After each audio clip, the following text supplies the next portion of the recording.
la que vemos, por supuesto, cáncer, pero felizmente las lesiones precursoras del cáncer colorectal, que son los pólipos, los adenomas, nos estamos acostumbrando a la detección cada vez más fácil. Por supuesto, los avances tecnológicos facilitan esto, ¿verdad? O sea, equipos que son de mejor definición,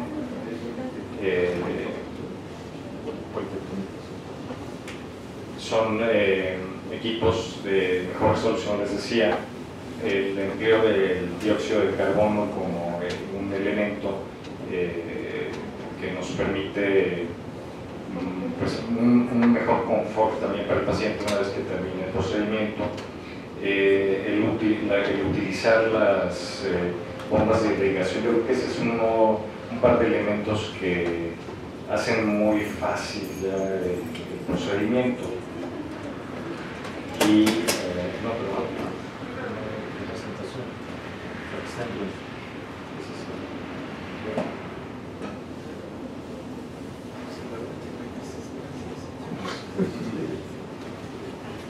Y yo creo que, bueno, desde que todos empezamos a hacer procedimientos endoscópicos del colon, a este momento el avance ha sido enorme.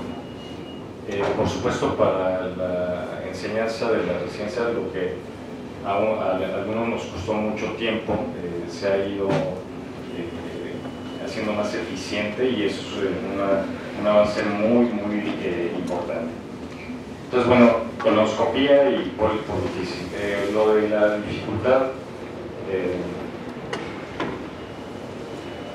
también estoy como con el doctor. Creo que no se cambió el dispositivo.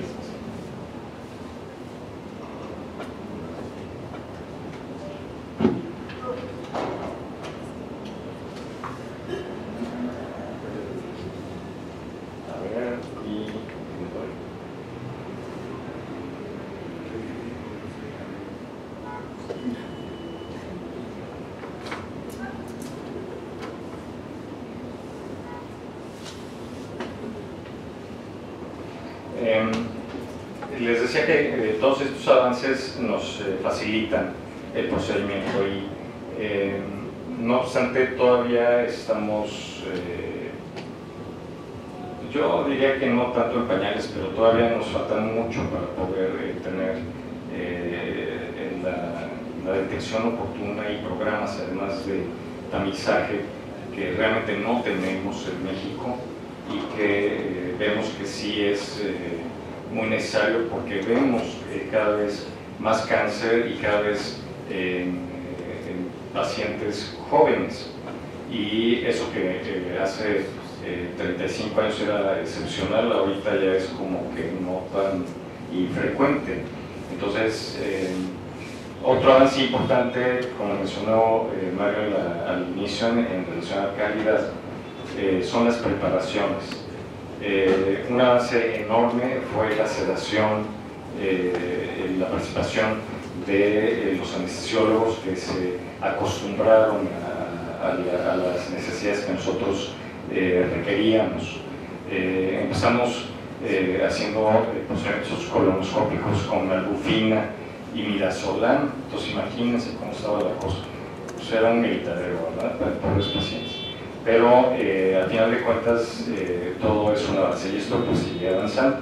Entonces, la colonoscopia sabemos que previene el desarrollo de cáncer colorectal. Hay una secuencia del epitelio normal a la hiperplasia, al adenoma y eventualmente al cáncer, ¿verdad? Las alteraciones en los genes que no pueden reparar adecuadamente el DNA determinan que la división celular se dirija a una falta de control del mismo.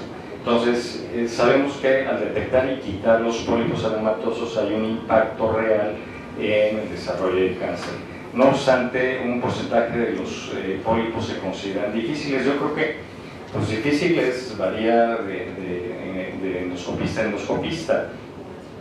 Entonces, que representa un reto para su resección, reto para el endoscopista, y obviamente no es lo mismo un endoscopista muy experimentado que ha salido recientemente.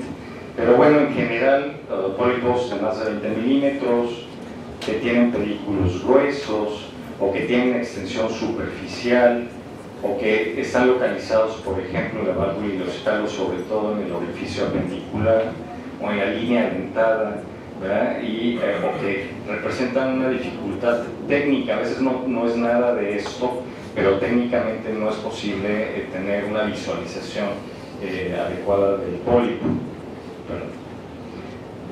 Las técnicas disponibles, aparte de la polipectomía convencional, incluyen la resección endoscópica de la mucosa, la resección endoscópica de la submucosa y la de espesor total, en donde utilizamos los clips de tipo Ovesco. Obviamente una resección difícil puede tener el riesgo de una resección incompleta, que no se quite toda la lesión, que haya recurrencia de la misma, y también eventos adversos como síndrome de pospolipectomía, o peor, hemorragia, o peor, perforación, que puede ser en el momento o inclusive unos días después. Entonces requiere, por supuesto, pues mucha experiencia y mucho equipo. Nada más recordar cuáles son las contraindicaciones, como para cualquier procedimiento en general, si no hay una autorización del paciente o del familiar, si hay un estado de anticoagulación sin preparación hematológica previa, si no tiene uno la experiencia, el personal o los accesorios adecuados, y todo esto puede hacer que sea mejor no intentar quitar el pólipo que arriesgar a una complicación. El abordaje requiere, por supuesto, como en cualquier lesión de pólipos, la caracterización del mismo, y esto para lo que utilizamos pues cromoendoscopía. Inicialmente usamos índigo carmín, y actualmente todo se facilita con lo electrónico, aunque no todo se ve con lo electrónico. Usamos, como se hace utilidad, las clasificaciones más comunes, como la de Kudo, que utiliza la NICE, que utiliza NBI, porque bueno, utilizamos nosotros sistema Olympus, y sobre todo la de Hano, la clasificación JNet, ¿verdad? Que se parece mucho a la NICE, pero que tiene que ver un poquito más con la asociación con la histología probable del pólipo. En la clasificación del patrón de Kudo, ¿verdad? Estos dos que son, digamos, los que no tienen en general problema, y a partir del tipo 3S y el alargado 3L, y por supuesto los tipos de alteración en la superficie más abigarrados. Y yo creo que esta es una de las clasificaciones más útiles, porque es muy sencilla, ¿verdad? La clasificación NICE, en donde valoramos el color, los vasos sanguíneos y el patrón de la superficie para identificar lesiones que son sospechosas de ser hiperplásticos, de ser adenomas, o de tener un componente francamente tumoral ya neoplásico. Y finalmente la clasificación de Hano, ¿verdad? Que se asocia mucho a la histología más probablemente asociada. Esto yo creo que en el mundo occidental son clasificaciones que nos facilitan. Por supuesto, pues no somos japoneses, ¿verdad? Y lo que veíamos en el video que presentó Mario en la mañana es un análisis pues muy profundo de todas las lesiones cuando se tiene todo el tiempo. Yo creo que el mundo occidental y el mundo oriental es muy diferente, no solamente en los idiomas, en muchos aspectos, ¿verdad? Y en general yo creo que nos hemos adaptado paulatinamente, digamos, con las ventajas que ofrece el análisis de los pólipos, y adaptarlo en un momento dado a nuestra realidad, a nuestra legislación. Hace un tiempo le preguntaron al doctor Douglas Rex, que es americano, que siempre ha enseñado colonoscopía y del que aprendimos mucho en relación a la resección de mucosa, por qué él no hacía resección submucosa. Y entonces en su realidad decía, era una conferencia con japoneses y con coreanos y chinos, y él decía, bueno, es que aquí en el oriente es diferente la legislación. El americano tiene la idea de que espera que en el primer procedimiento se le resuelva todo, ¿verdad? Y las demandas son una cruda realidad. Yo creo que nosotros nos parecemos mucho a esa realidad que habla el doctor Rex. El pólipo hiperplástico, como ven, esta clasificación en NICE nos permite identificarla con mucha facilidad, una lesión hiperplástica, ¿verdad? Cuando es el pólipo cafecito, pues es fácil de identificar una probable lesión adenomatosa, o cuando se tiene este efecto de masa, pues como que no hay mucha duda de que se trata de un adenocarcinoma. Entonces son clasificaciones múltiples. La resección de la mucosa o mucosectomía, que es hasta donde yo llego, digamos, aparte de la resección endoscópica de pólipos comunes y corrientes, consiste en la elevación de la mucosa con la inyección. Todo, como todos hemos visto, tiene su chiste: inyectar en la submucosa y lograr la elevación e impedir que la aguja llegue al peritoneo, ¿verdad? Sabemos que tiene su chiste, su complicación. Se puede hacer con el CAP, ¿verdad? Con ligadura, o requerir un endoscopio de doble canal para jalar la lesión. Eso yo creo que en la actualidad pues ya no lo empleamos. Yo creo que la mayor parte de las veces lo hacemos en forma convencional, con una técnica depurada de la inyección de la submucosa. Este es un video del doctor Zárate que nos permite ver esta técnica de resección submucosa.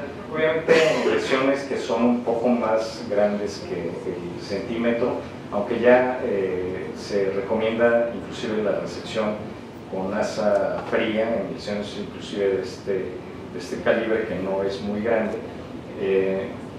La evaluación del endoscopista pues es, yo creo que muy importante para saber cuándo sí, cuándo no. Y las guías yo creo que siguen siendo guías, y que a final de cuentas uno debe aplicar la experiencia que tiene y no someterse de forma rígida a lineamientos que, aunque son internacionales, están probados y pueden estar validados, pues pueden no estar adaptados a la realidad o no a nuestra realidad personal.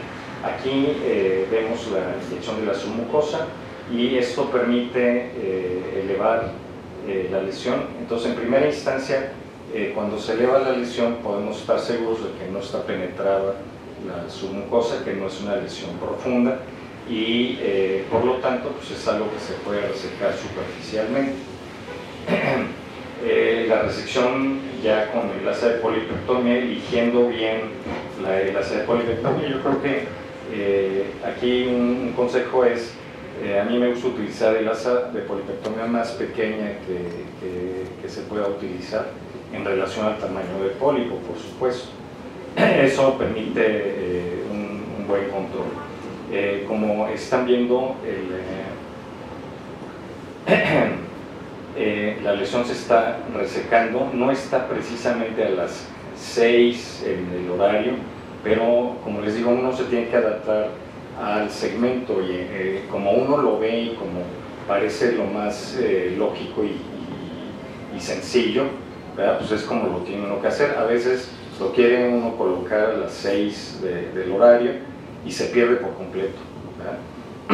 Igual puede ayudar el cambio de posición del paciente, puede ayudar el utilizarlo con irrigación, o sea, inundando el campo. Eso a veces puede facilitar el manejo. Finalmente, bueno, está, como ven, aplicando un clip. Un avance yo creo que es la resección endoscópica de la submucosa. Yo no la hago, pero está indicado, por supuesto, en lesiones pues probablemente más extensas, e inclusive en tumores, ¿verdad? T1 en un momento dado. Aquí les presento también, es un video del doctor Zárate, un caso que hicieron recientemente él y el doctor Sobrino aquí en la unidad, en donde encuentran una lesión rectal de 3 o 4 milímetros y se está viendo ahorita cómo se inyecta para elevar la lesión. Están marcando con calor el límite, bueno, dejando un pequeño límite para asegurar que se extrae la totalidad de la lesión. Se abre el trecho, se va resecando con este cuchillo especial y como lo han visto, yo creo que en una infinidad de cursos se logra resecar esta lesión completamente. Al final revisan la hemostasia, aunque yo creo que es un procedimiento que se ve sencillo, sobre todo cuando lo hace gente de muchísima experiencia, como que la falta de entrenamiento en mi caso, ¿verdad? Como que me impide arriesgarme y arriesgar al paciente a hacer este tipo de resecciones, lo que significa que es conveniente tratar de enviar a estos pacientes que sean potencialmente candidatos a ese tipo de resecciones, ahí está completo, enviarlo a centros especializados o con gente que sí haga regularmente estos procedimientos. Y en general hemos visto que en México cada vez más frecuentemente hay gente que hace resecciones de submucosa, y esto pues con el beneficio de una resección que le permita al paciente resolver el problema sin necesidad de una intervención quirúrgica. ¿Cuáles son las indicaciones para este tipo de resección? Bueno, una resección en donde la resección mucosa o superficial es más difícil, o que tiene una extensión superficial, ya sean granulares o no. Un carcinoma invasor T1 superficial, aunque es controvertido, yo creo que es una de las indicaciones. Tumores con depresión grande o protruyentes grandes sospechosas de carcinoma. Tumores mucosos con fibrosis mucosa, donde ya intentar hacer una resección mucosa superficial es muy difícil. O tumores en casos de inflamación crónica como el CUS. El carcinoma residual, obviamente en pólipos que no se pudieron quitar completamente, también es una indicación. Finalmente, la resección endoscópica de espesor total tampoco la hago aquí. Esta utiliza los clips Ovesco que permiten jalar toda la lesión, incluyendo todas las capas de la pared intestinal, y la aplicación del clip con la obtención completa de la especie, como que se antoja bastante riesgoso. ¿Cuáles son las características del pólipo difícil? Pues ven ustedes, tienen que ver la localización, la morfología y algunas situaciones especiales. Si está cerca de un orificio, por ejemplo apendicular o la válvula ileocecal, esto va a ser más difícil. La unión anorrectal, obviamente la cercanía con la piel, pues va a ser pues se antoja como más difícil y como que es más del ámbito del coloproctólogo, ¿de acuerdo? A lo mejor con un Fassler es mucho más sencillo hacer una resección completa sin tanto riesgo. O bien si hay, a veces es un problema técnico en donde no se puede visualizar bien la lesión. O la morfología, ¿verdad? Un pedículo muy grueso, con cabeza grande, algún pólipo con extensión lateral, que a veces la extensión lateral, la falda que rodea a lo visible del pólipo es mucho más extensa, o que tienen el pólipo con fibrosis submucosa en una resección incompleta. En general, vean ustedes que a mayor tamaño, mayor dificultad. Si la morfología es plana, ¿verdad?, es mayor dificultad. Si el sitio es sobre todo en el colon derecho, que tiene pared más delgada, sobre todo en el ciego, también es mayor la dificultad por el riesgo de una perforación.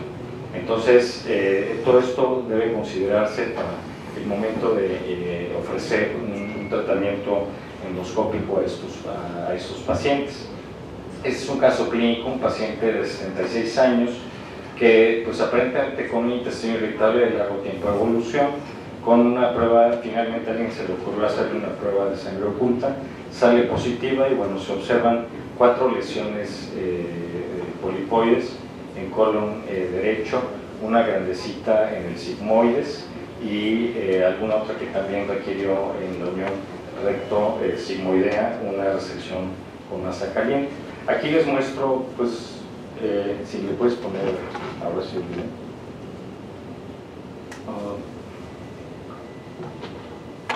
Bueno, les muestro una polipoidemia convencional, pues no me parece que sea particularmente difícil, quizá el pedículo un poco grueso, aunque aquí el pedículo se inyectó con solución de adrenalina, 1 a 20.000. Ya en el curso del año pasado que mostré también esta idea, les decía que me gustaba utilizar un poco de adrenalina, un poco de inyección, porque marca la isquemia, marca el sitio del pólipo y es fácil de localizar cuando uno tiene que salir y volver a entrar, es muy fácil localizar la zona de la resección. También les mencionaba que yo siempre pruebo el ASA, por eso en la quemadura inicial esto yo creo que no lo he visto en ningún curso. Todo el mundo confía en que sus unidades electroquirúrgicas están bien conectadas y que no falla nada, pero a veces sí falla, y presente porque algunas veces me llegó a fallar, es que hago esto que están bien.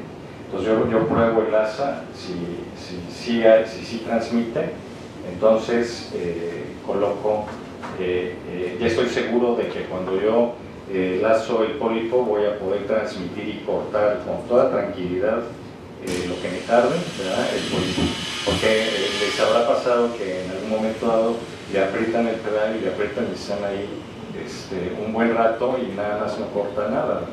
Entonces aquí, una vez que ustedes ya probaron su ASA, lo único que tienen que tener es paciencia. Este movimiento que ven es como nos enseñaron originalmente a quitar un pólipo, para tratar de quitar el contacto de la cabeza con la parte contralateral de la pared, porque se perfora, y sí llegamos a ver alguna vez una perforación en el lado contralateral.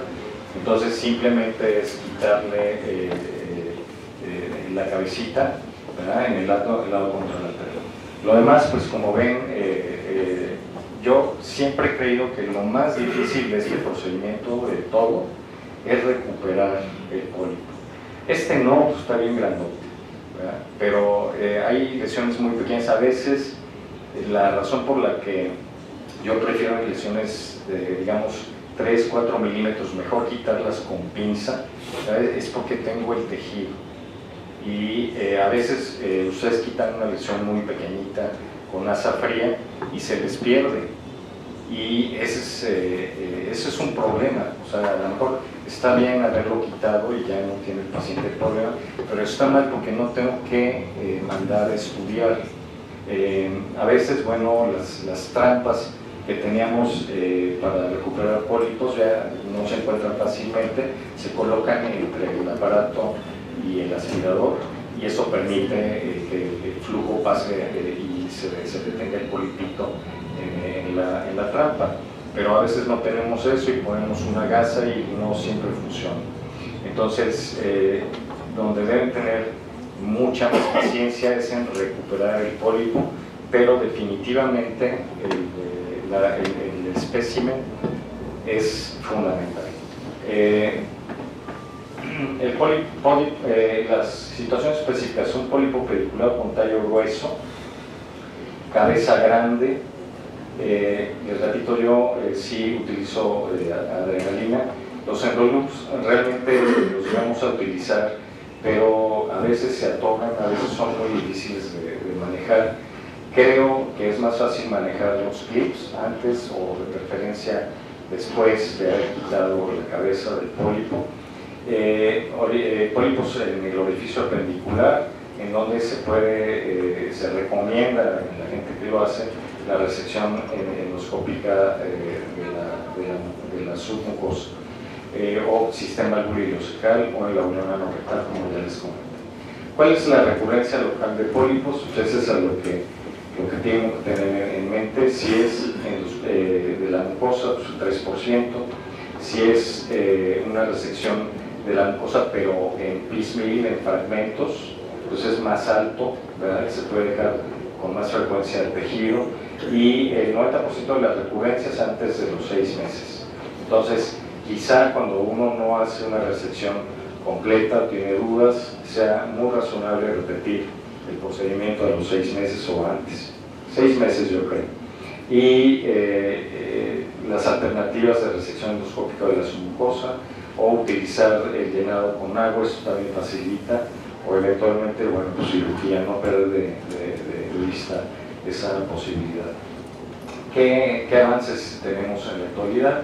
La imagen dicromática, Olympus, y esto que mencionó Mario en la mañana, muy interesante.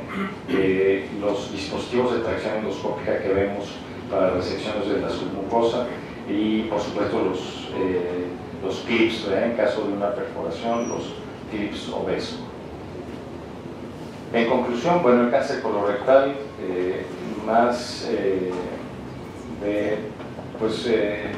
vemos series del 70% o más se originan en pólipos. Entonces, la polipectomía puede prevenir la evolución al cáncer. En algunos casos, el mismo cáncer puede ser curado si es una lesión pequeña y es una resección adecuada.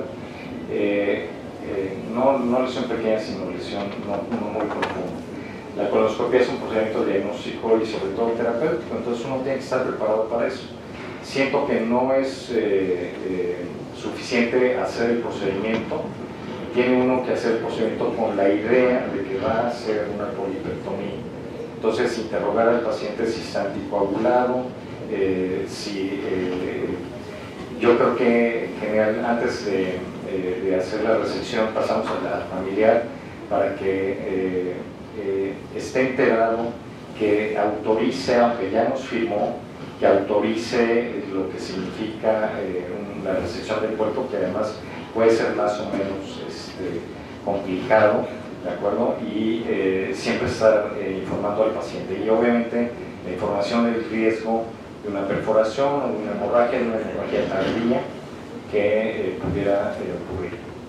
Entonces, el pólipo difícil para el paciente especial, el endoscopista especial, la unidad especial, requiere un equipo médico y paramédico bien especializado, entrenado, unidades, accesorios, ¿no? Y quizá el último punto sea lo más importante, ¿no? Son necesarios unidades en donde uno pueda referir casos, ¿verdad?, que uno no puede resolver. Muchas gracias.